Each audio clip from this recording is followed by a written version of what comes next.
Bagaimana proses hukum pelaku penembakan di Kota Bandung? Kami sudah terhubung bersama dengan Kapolsek Sukajadi Bandung, ada Kompol Edi Kusmawan. Selamat malam, Pak Kapolsek.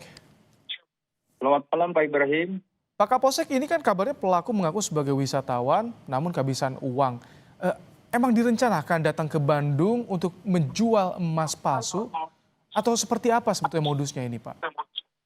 Jadi pelaku atas nama inisial AY ini warga dari Kabupaten Pekalongan dan berlibur di Kota Bandung sudah 3 hari.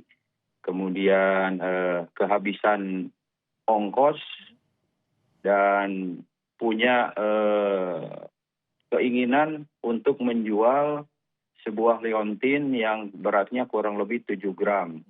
Jadi pelaku ini menjual liontin kepada pedagang emas yang ada di trotoar di Jalan Sukajadi. Kemudian terjadi transaksi. Pada saat dicek pertama oleh korban, yaitu penjual emas atas nama Engkin, pertama dicek tidak ada masalah, kemudian kedua dicek tidak ada masalah. Nah, kemudian terjadi transaksi dari penawaran 7 juta oleh pelaku ditawar oleh korban sehingga sepakat dengan nilai nominal 5 juta. Dilakukanlah transaksi pembayaran 5 juta oleh korban kepada pelaku. Pada saat selesai transaksi, kemudian korban penasaran mengecek kembali kondisi liontin emas tersebut. Ternyata pada saat dicek bukan emas. Kemudian korban mengejar pelaku dan pelaku bisa dikejar oleh korban. Pada saat cekcok mulut, korban meminta uang yang 5 juta kepada pelaku.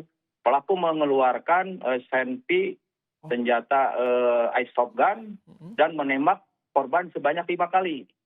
Dari peluru yang ditembakkan 5 kali ini melukai pelipis kanan saudara Engkin. Pak Kapolsek, ini pelaku sampai membawa airsoft gun. Dari Pekalongan ke Bandung membawa airsoft gun, kemudian juga kita lihat itu dari mana airsoft gunnya. Kemudian ada jaket ojek online juga itu. Ya, jadi pelaku membawa senjata soft gun ini masih kita dalami apa motifnya.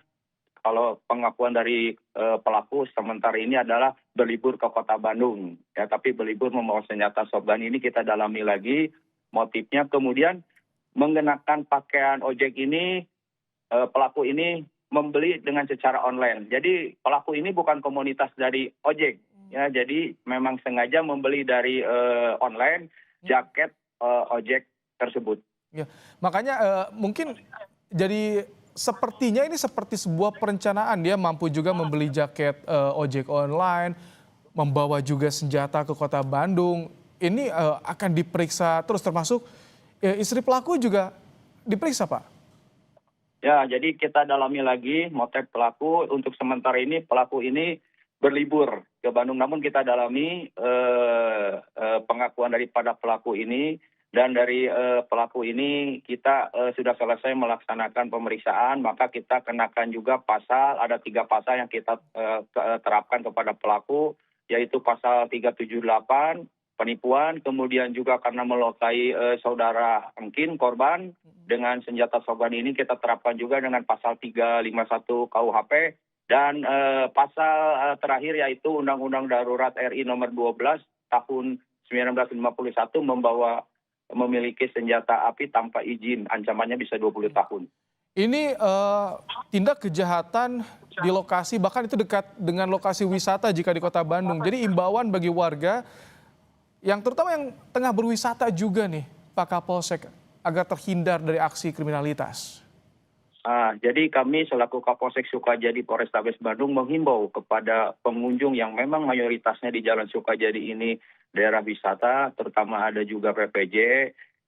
Pertama agar meningkatkan kewaspadaan karena menjelang akhir tahun ini pelaku tindak pidana ini pasti akan ada meningkat. Ya, jadi tingkatkan kewaspadaan. Selain juga itu diwaspadai pada saat parkir kendaraannya, sepeda motor ataupun kendaraan roda 4, dan tidak menutup kemungkinan juga terjadi hal-hal yang memang tidak diharapkan pada saat mengendarai yang memang kapasitas di Jalan Sukajadi ini cukup padat dan meriah pada saat menjelang weekend libur panjang ini. Oke.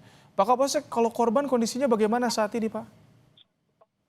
Untuk korban dengan 5 kali penembakan ini, korban kena pelipis sebelah kanan luka ya, namun tidak begitu parah, namun lukanya memang sedikit tergores akibat daripada peluru dari shotgun tersebut. Baik, terima kasih Pak Kapolsek Sukajadi. Kompol Edi Kusmawan telah menyampaikan bagaimana penanganan kasus dan juga kronologis kejadian yang terjadi di Kota Bandung. Terima kasih Pak Kapolsek. Terima kasih Pak Ibrahim.